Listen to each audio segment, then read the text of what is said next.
সবজি খিচুড়ি রান্না করব।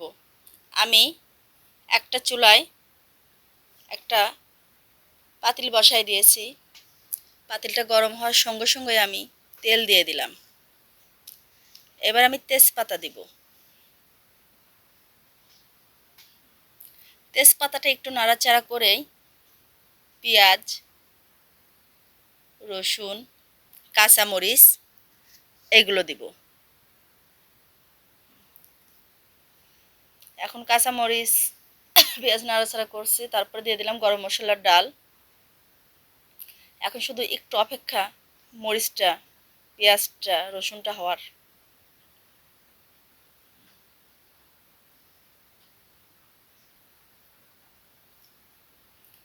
এই দেখেন আমার হয়ে গেছে। এখন আমি পেঁয়াজটা অনেকটা হয়ে গেছে। এখন এর ভিতর আমি মশলা দিব।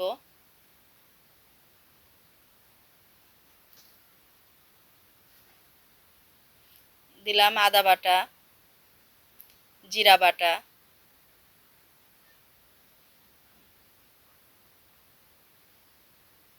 এখন আমি লবণ দিয়ে দিচ্ছি স্বাদ মতো। লবণটা দিতে হবে স্বাদ মতো।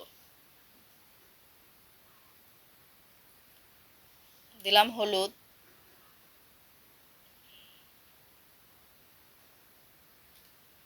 এবার আমি শুকনো মরিচের গুঁড়া দিব।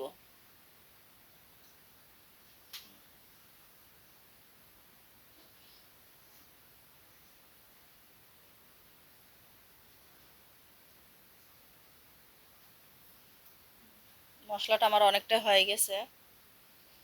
এবার আমি সবজি দিয়ে দিলাম।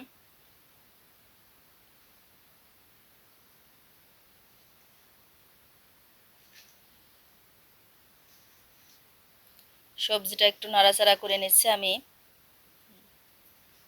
এদিকে আমি আমার সব মশলা বেশিরভাগই পাটায় আমি বেটেই দিই।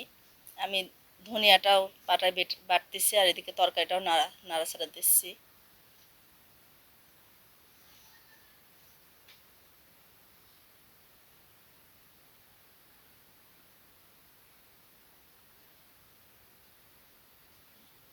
আমি একটু ঢেকে দিলাম। ততক্ষণ আমি ধনিয়াটা বাটতেছি। আবার একটু দেখলাম যে তরকারিটা কত দূর। আবার একটু নাড়াচাড়া করে দিলাম। এই যে ধনিয়া আমার বাটা হয়ে গেছে। এই যে আমি এখন দিয়ে দিলাম। এখন এটা অনেক সুন্দর করে কষাতে হবে। এবার আস্তে আস্তে জাল দিয়ে আপনাকে এটা করতে হবে, রান্না করতে হবে।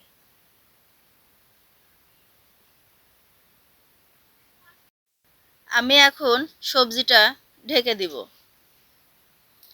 আমি চাউল নিয়ে নিছি, একদম চিকন চাউল, মিনিকেটটা। আমি এইখানে ডাউল নিছি এবং দুই পদের, মসুরের ডাউল এবং মুগের ডাউলটা আমি ধুয়েও রেখে দিছি। তারপরে যে আমি পাটার উপরে কয়েকটা এলাচের ফল নিছি, এটা ছেঁচে দেওয়ার জন্য। এটা দিলে গ্রানটা ভালো আসে। এই যে আমি এখন আবার তরকারিটা দেখতেছি যে আসলেও কত দূর কষানো হলো তরকারিটা। এটা দেখলাম অনেকটা হয়ে গেছে।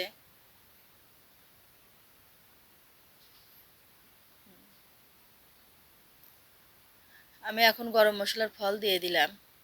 আমি এখানে কয়েক পদের সবজি দিছি, ফুলকপি দিয়ে দিছি। এবার আমি ডাউলটাও দিয়ে দিব। একটু ফুলকপিটা একটু নাড়াচাড়া দিয়ে নিচ্ছি।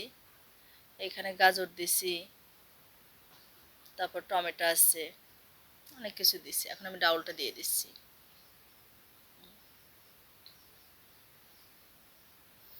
এই তো এখন আমি ডাউলটা নাড়াচাড়া দিয়ে দিব, একটু কষায় নেব। আমি 2 থেকে 3 মিনিট ঠিক এভাবে কষায় নেব। একটু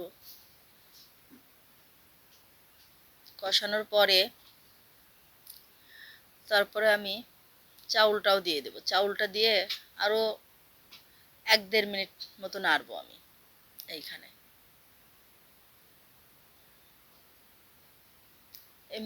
এই মশলা দিয়ে সবজিটা কষানোটাই হচ্ছে মেন, কষানোর ভিতরে আপনার স্বাদ আসে। এই যে এখন আমি চাউলটা দিয়ে দিলাম,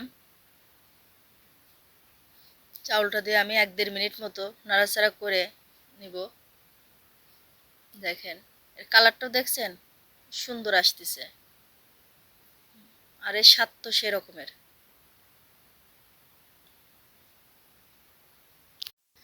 এই যে আমার অনেকটা কষানো হয়ে গেছে চাউলটা, ফুলকপি, ডাউলটাই হচ্ছে। এখন আমি গরম পানিটা দিয়ে দিচ্ছি। পরিমাপ মতো আপনারা পানি দিবেন, পানিটা পরিমাপ মতো দিবেন। লবণটাও চেখে দেখবেন, যখন বলকটা উঠবে তখন আপনারা একটু লবণটাও চেখে দেখেন যে লবণ ঠিক আছে কিনা। এই যে একটু জিরা বাটছি আমি,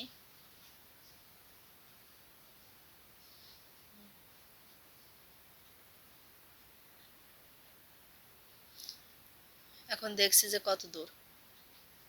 ওই যে জিরার গুঁড়াটা আমি দিয়ে দিলাম ওর ভিতরে।